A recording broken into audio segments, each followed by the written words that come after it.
Hello everybody. I'd like to tell you about a few resources I use in my own classroom. There'll be a link to this presentation at the end, and I'm going to start with an old favourite of mine called Sploder, which can be found at sploder.com. This is a wonderful game-making website which can be used at Key Stage 1, 2 or 3. You can design your games by clicking and dragging on the various items you want. You can make all sorts of different types of games, including platform games, puzzle games, and shooting games.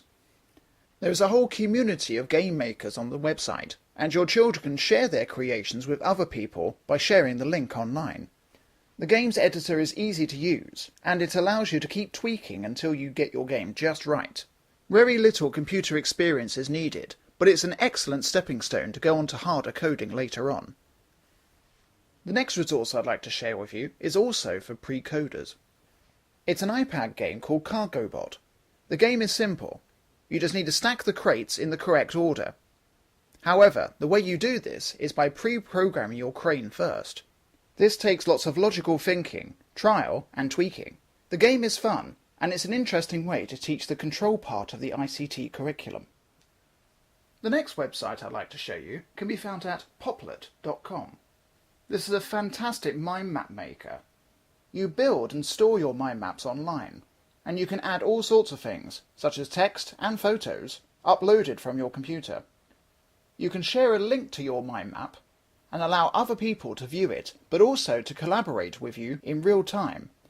You actually see the changes happening on your screen as your collaborators move things around.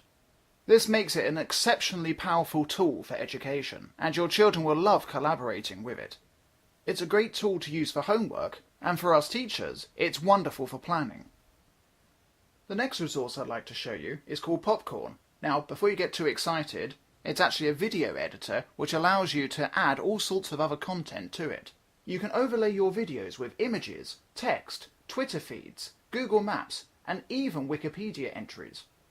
Find your videos from YouTube and other video sites, and then share your creations online by sharing the link. You can also embed your creations into a website, making an instant lesson for your students. Now, does your school have its own radio station? Well, it soon will have with this next site, which is called Mixler. All you need is a computer with a microphone. This site allows you to make real-time radio programs, which anybody from around the world can listen to just by sharing the link. Signing up and using the site is easy, and recording happens with just one click of a button. It's a wonderful site to use for computer clubs or digital leader groups. The site also has integration to a site called SoundCloud, which allows you to play real music without fear of copyright infringement. Try piping through your radio station into the dinner hall at lunchtime. Your children will love listening to each other online. The next resource I'd like to tell you about can be found at visually.com. QR codes or quick reference codes are becoming ever more popular in education. These allow you to quickly link to all sorts of content online by using a smartphone or tablet, just by taking a photo of the 2D barcodes. This site allows you to combine your QR codes with images, which make some really interesting combinations.